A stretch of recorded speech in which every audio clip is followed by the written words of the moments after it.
Officer Tatum took a break from slandering Nolan Wells. There was heavy drinking, and there was cocaine involved. Nolan was using cocaine during this period of time. To hop on Jubilee and play down the racism and discrimination that caused the Tulsa Massacre. Let's talk about Black Wall Street. It was a conflict between black and white people. White people got the best of black people in Tulsa. While also lying about how bad it was and blaming black people for not being able to recover from it. They were not directly targeted. It was a conflict. Yes. It was a conflict between a black man, I believe it was a black man. It started when a black man was accused of raping a woman, and then because of that, there was this anger and a mob started.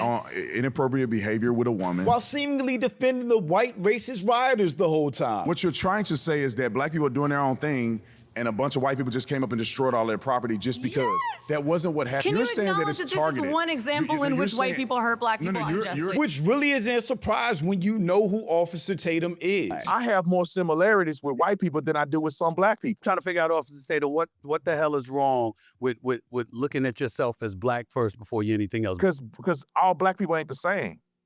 And like, for instance, we all different. So when I say I'm black, what does that mean? But I'm Jew. Welcome to the channel. Please like and share the video. Don't forget to sub. Now, let's get into it. I feel like we're completely jumping over history. We go from slavery to Martin Luther King, then all the way back. We ignore the history of sharecropping, right? We've completely glossed over sharecropping. We've completely glossed over Jim Crow laws and how much wealth was stolen from the black community. We've completely glossed over the Tulsa race riots, and when black people did succeed under capitalism, those communities were destroyed. We've completely glossed over eminent domain and how much of the black community was taken, like literal black. Let's talk about. Like, what about Seneca Village? Let's talk about Black Wall Street. Let's talk about Black Wall Street.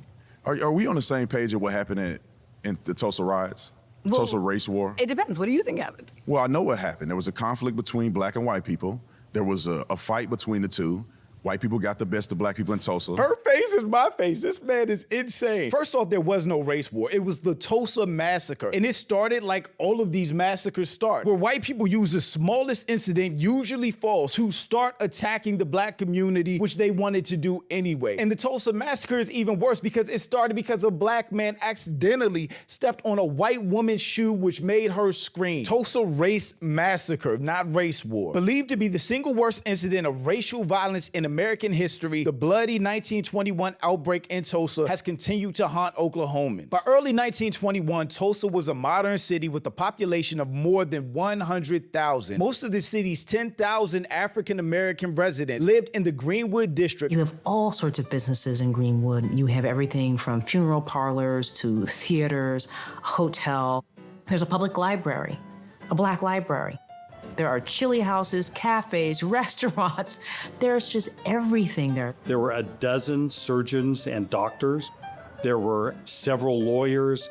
There was a black-owned photography studio. That economy became successful because black folks did business with one another and kept dollars largely in the black community. However, Tulsa was also a deeply troubled town. Crime rates were extremely high, and the city had been plagued by vigilantism. That means white people attacking black people in a well-off neighborhood and city. Summer of 1919, a rise of racial terror all over the country.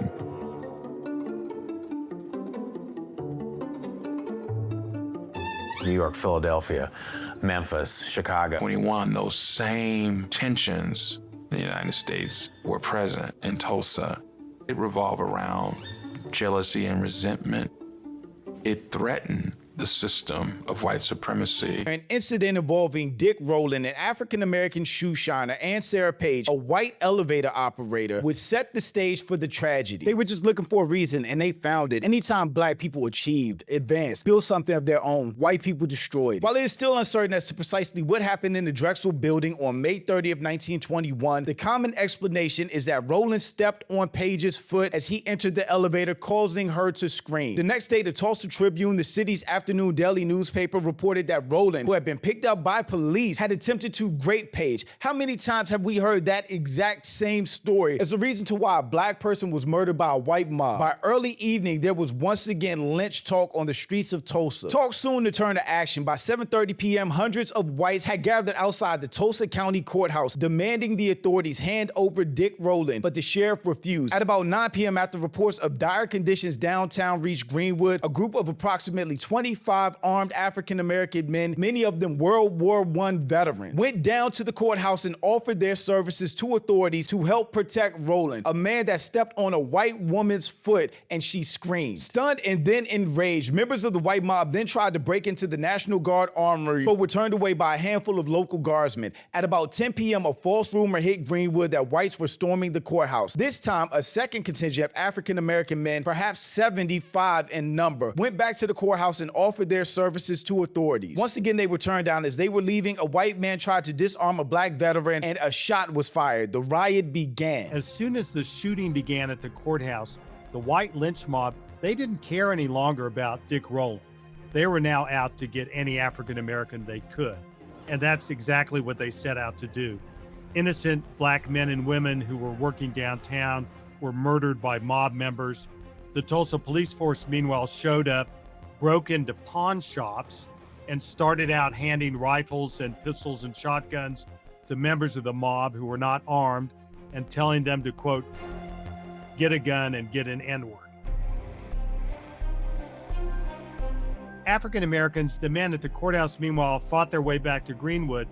And during the night, there were attempts by whites to invade Greenwood.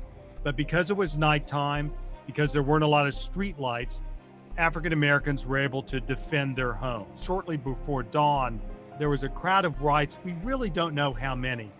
Certainly 2,000, maybe as many as 5,000 white men, women, even children, armed, were prepared to invade Greenwood. A siren went off, and this mass invasion happened. Any African Americans who fought back were murdered. Others fled the city as quickly as possible. And sort of systematically, you know, building by building, house by house. Then no, we are not on the same page. Well, No. let me finish and you tell me where I'm wrong. In that fight, there was a lot of black businesses destroyed in Tulsa, Oklahoma. They rebuilt, I don't know, maybe 3 or 4 years later, and they begin to continue to succeed. Is that not factual? No, that is not factual at all. I'm sure she's going to say that, but much of this wealth was destroyed in the 1921 Race Massacre, which left hundreds of residents dead. Violent mob destroyed more than 1,200 homes across 35 city blocks, and more than 300 homes were looted. White rioters decimated more than $27 million of black property in today's dollars. The white mob would loot and then set things on fire. And by the end of the day, Greenwood was gone. The 1921 Tulsa Race Massacre resulted in a decline in home ownership, lower average occupational status, net worth, and educational attainment for blacks in Tulsa. The community has yet to recover from the destruction of wealth 100 years ago. Because how can you? Homes and businesses were destroyed. The wealth that you had accumulated was stolen while they were rioting and killing black people. How could it be rebuilt in 3 years? How could you even regain that? The fact is you absolutely can't. But he's going to say because they rebuilt Tulsa, that means black people had the same opportunity to rebuild their wealth. They couldn't. No. What's the truth? What happened then? I mean, the truth is that a community of successful black people who were succeeding under capitalism were directly targeted because They were not of directly that targeted. It was a success. conflict. Yes. It was a conflict between No. a black man, I believe it was a black man. It started and when a white. black man was accused of lynching, No, or not it lynching, was was not accused lynching. of raping a woman.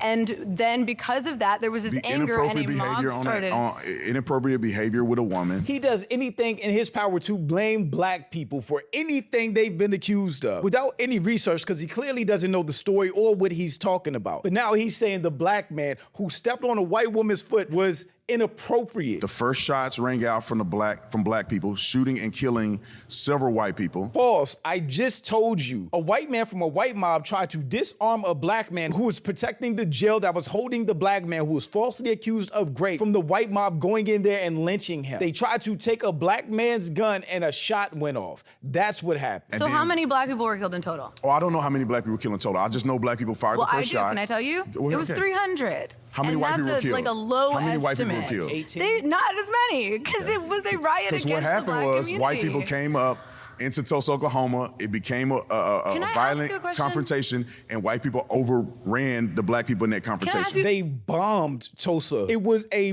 race massacre. Because it kind of feels like you're defending the race rioters. I'm not defending any race riots. I'm saying it's a does. conflict that happened. Can You're you saying that acknowledge it's that this targeted. is one example in You're which white saying- people hurt black people No, you're unjustly? saying. Can you just say this is one? What you're trying to say is that black people are doing their own thing, and a bunch of white people just came up and destroyed all their property just because. Yes. That wasn't what happened. That It was a wasn't what- conflict. It's happened time and time again where they use one incident. They just need one little spark where they can justify violence against black people in largely black successful towns, areas, cities. There have been tons of massacres, just like what happened in Rosewood. Here's a picture of all the black massacres that have occurred in America. And these massacres have occurred in black towns where the black population was attacked and killed by white people unprovoked. Every time we created a town or safe space, it was burned down or all but destroyed by white people. So- It was a okay. conflict that occurred that caused that to happen. But you know the KKK existed, right? They did. Yes, In white the South. supremacy exists, and that was in the South. Where's South. Oklahoma? I didn't say that white supremacy don't exist. We're not arguing that. Yes, that was the point, though. I'm not arguing that the Ku Klux Klan didn't have a negative effect in the black community. We're not arguing that. But that's what we are arguing. The whole point of this prompt is that black people hurt the black community more than white people. So, and these are some examples of white people hurting the black community. And every time I give you one, you say no. I usually try and stay away from token or self-hating arguments. But my God, what is this argument? Token, self-hating. That's exactly what it is. I don't know why you work to stay away from it when it's clearly in your face, but that's what this is. Officer Tatum really uses his platform and his voice to do anything and everything he can to praise white supremacy and shit on the black community. And I don't think that's ever been more clear than this conversation about Black Wall Street. But shout out to my channel and Patreon members. Thank you for supporting and thanks for watching. Y'all let me know what you think about all this in the comments.